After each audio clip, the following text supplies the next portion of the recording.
So this is what it's like in a wood. That's where I was out there. And here's the wood at, I don't know, 3:30 in the afternoon.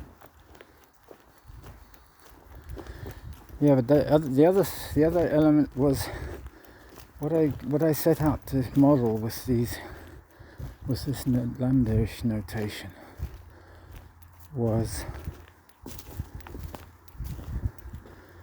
just a set. Wow, there's all this stuff here as well.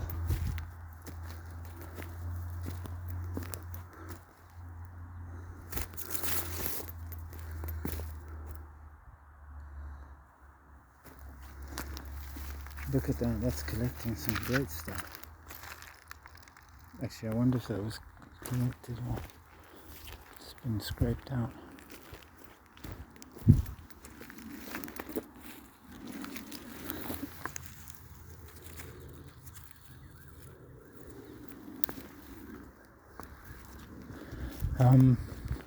It was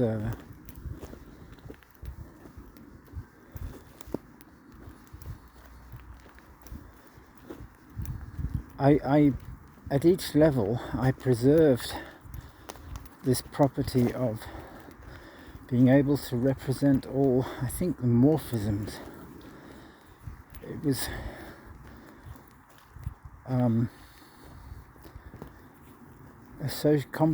associativity of composition. What I was modeling was a process of translation of representations one into another. So as I built up this structure, at every level I was preserving composition and associativity and inverses, so that there was always a bijection at every point between all the elements that you'd produced at that point. And those bijections were modeled as functions, and they ended up being permutations.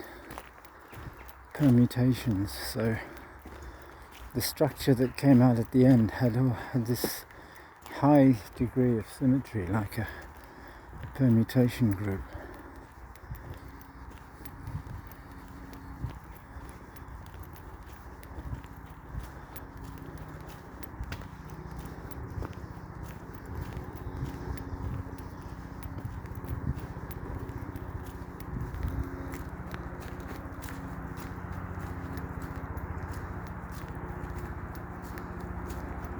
These guys that go to work in helicopters, it's incredible. Every hour there's a flight over here from the city to Elstree Airport. And that's one of them, I reckon. They go over my house. Or the house that I live in.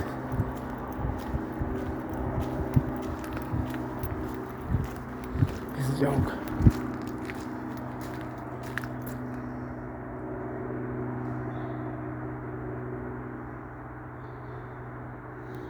Sheepdog hunting. So no sheep, that's what you've got to do if you're a sheepdog. Look, there's an amanita.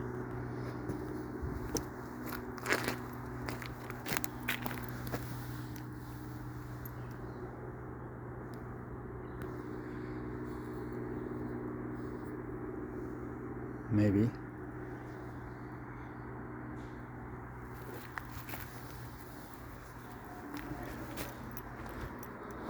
Gosh, somebody's been working it all.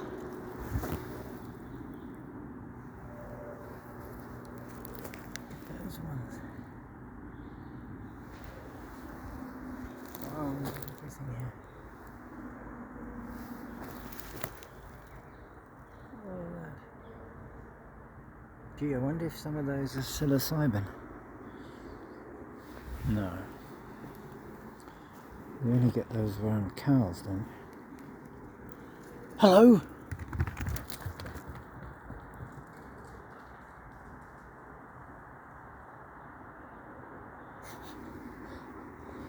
That's something.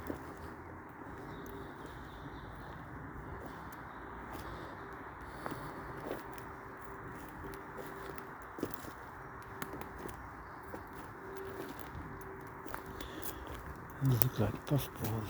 Oh, look at those purple ones. Wow.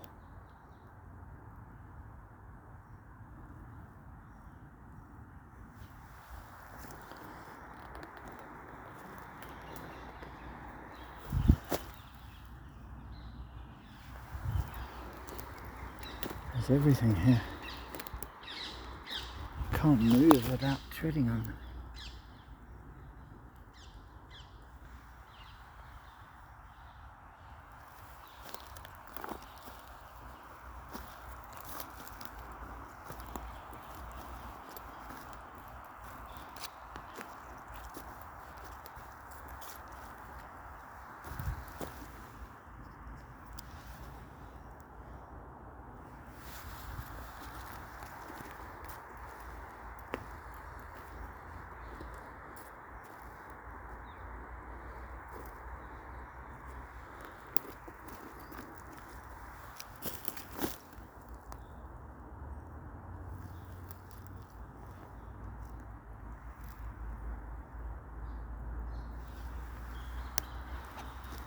Wow, there's a blue one.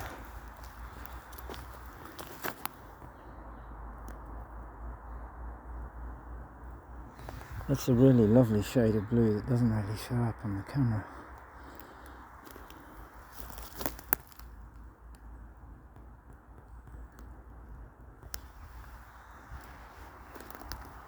Wow.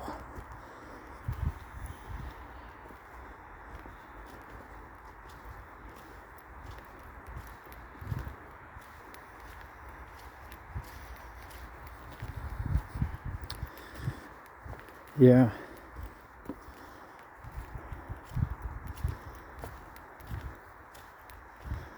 And I use different notation at each level. I started out with a pairing notation, which was just angle brackets and commas, I think. And then once I had pairs, I had a basic function, and I modelled inverses by basically swapping the two sides of the permutation.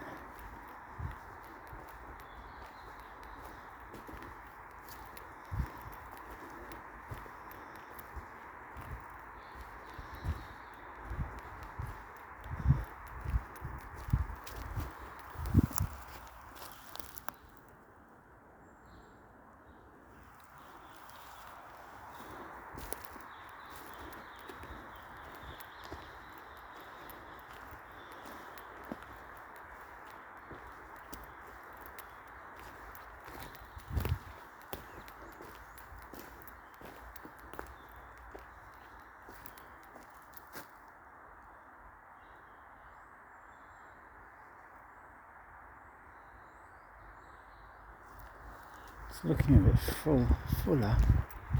I wonder.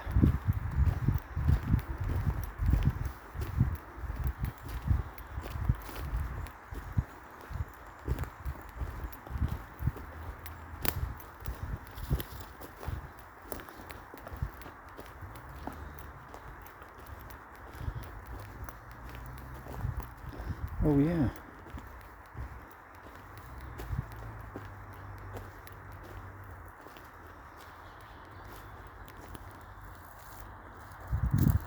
It's a bit better up here, so maybe it's slowly filtering down.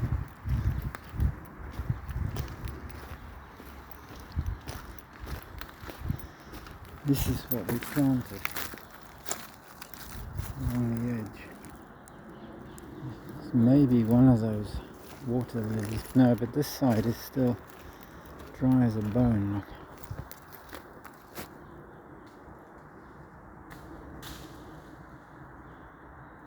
It's all dry here. I guess that has to actually fill up to here. It's not meant to drain through except up to here. And that's another few feet deep.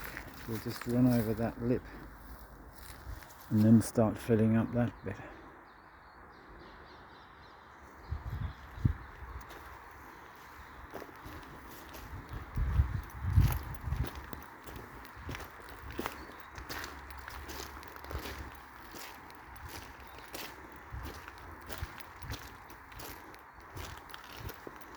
Yeah, and in the end, this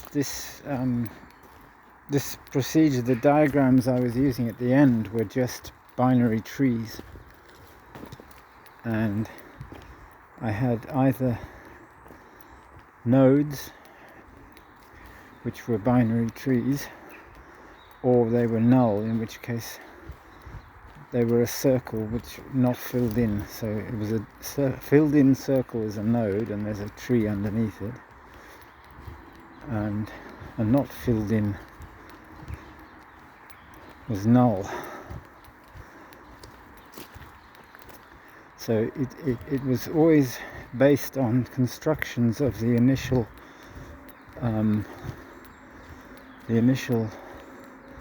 null and pair, or unit and pair, or whatever you wanted to. I wasn't quite sure what was unit and what was null.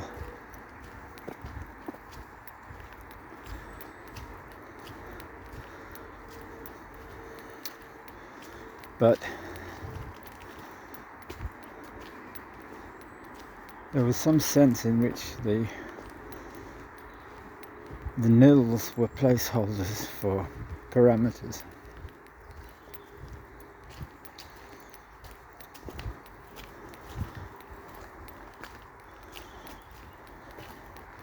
So in other words, nil was some unspecified binary tree instead of an actual binary tree.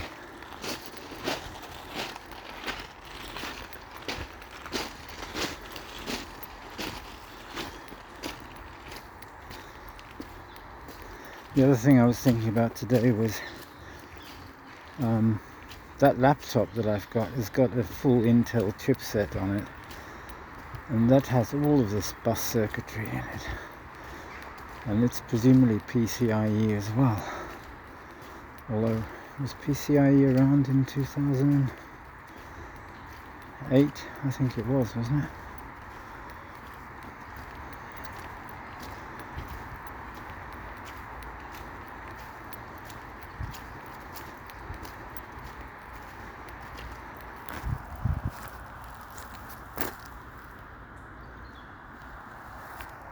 Wow.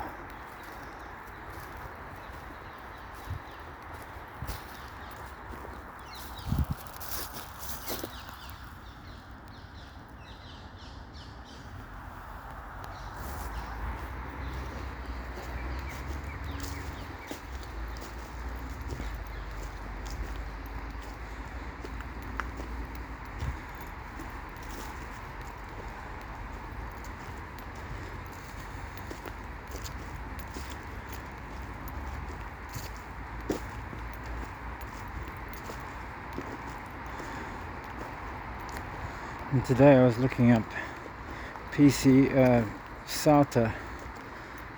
6 or 600. It's really 6 gigabits per second over a serial line.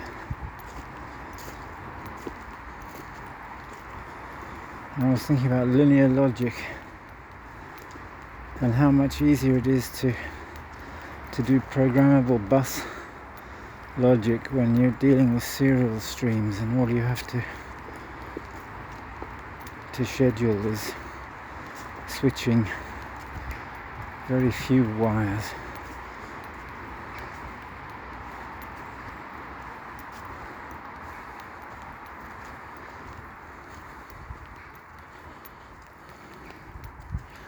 I tell you, there's some amazing computer architectures out there involving FPGAs and three-dimensional structures connected by 6 gigabit per second serial links.